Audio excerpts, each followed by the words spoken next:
a new short film from a local filmmaker and one of our own, CHCH editor, Jasmine McLaughlin, is making its way through the festival circuit. Thanks for joining us, Jasmine. Thanks for having me. It's nice being here on the couch with you. Yeah, it feels weird to be on this side of the camera. Doesn't it? Yeah. Well, it's so great because we are here to talk about Postcards. This is your baby. Yes. Tell us about the film. Short film, yes. So the Postcards is a psychological thriller about a widow named Ruth Watson, and she receives a postcard, or a gnome in the mail. Okay, and this gnome. Yes. We have Mr. Gnome right here. Yeah. And she grows attached to it really quickly because she doesn't have anyone at home with her, so the gnome's kind of like her only friend aside from the mailman that stops by every once in a while. And then the gnome disappears. Mysteriously.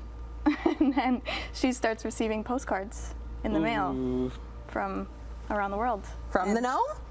From the gnome. And it drives her crazy, essentially. Wow. So this garden gnome has mysteriously disappeared, travels around the world, sends her post. Now, does she think the gnome is real? Yeah. Yeah. She does. Okay. What inspired you to tell this story? Well, it's inspired by a short story that I read in high school called Wish You Were Here by Frank Jones. Okay. And ever since I read that short story, it's been in the back of my mind, and I've always wanted to make a film about it. So as soon as I graduated college, I was like, okay, this is the first film I'm going to make outside of college. Wow. So that's what I did. What part of the process did you like the most?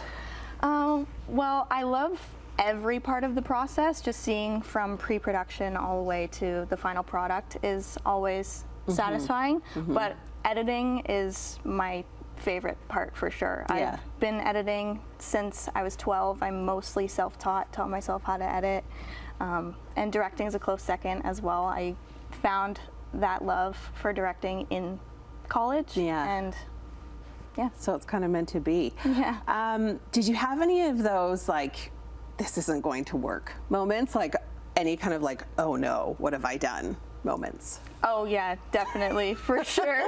I feel like every filmmaker goes through that at some point. Yeah. But I pushed through and it came together in the end, so.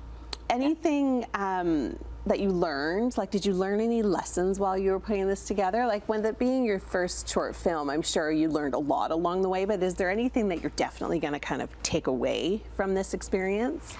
Yeah, definitely patience for sure, because I know, like, for me personally, once I have an idea, I rush to get to the final product just because I have a specific look in my mind of how I want it to turn out, but I need to be patient in the process because the process is the best part. Yeah, it's true, really. Plan for the film moving forward? Yeah, so it's just finishing up a couple more film festivals right now, and then I'm hoping to distribute it onto some platforms. So, what was it like for you to see it like on the big screen for the first time? Like after just sitting down at your editing bay and doing what you do best, and then all of a sudden sitting in like a theater atmosphere and watching it? Oh, it was so surreal. Like, it was a very positive experience hearing the audience reaction. Yeah. But then also myself being a perfectionist, I would like still pick apart little things. I'm like, oh, I could have done that, I could have done that. But overall, it was a great experience. Yeah, I can only imagine how surreal that would have felt. Okay, so when is the film coming out? We know that it's at festivals. Where can viewers kind of take in the fun? Yeah, so it just came out on YouTube on Friday. So if you look up the Postcards and then my name, Jasmine M, it should come up and you can watch it on there. And then hopefully once it's on some distribution platforms, you can find it there as well. Amazing. Yeah. Any advice for people that are just kind of graduating or just kind of wanting to start out in the film industry? Yeah, I would definitely say just start. You don't need lots of fancy equipment. You can just start with your phone and you can edit the whole thing on your phone. You can even act yourself in the film and you can just start doing it yourself and then build connections from there, and go from there. Amazing. Well, thank you so much for being here today, Jasmine. It's a real pleasure, and continued success on your film. Thank you. Thank you for having me.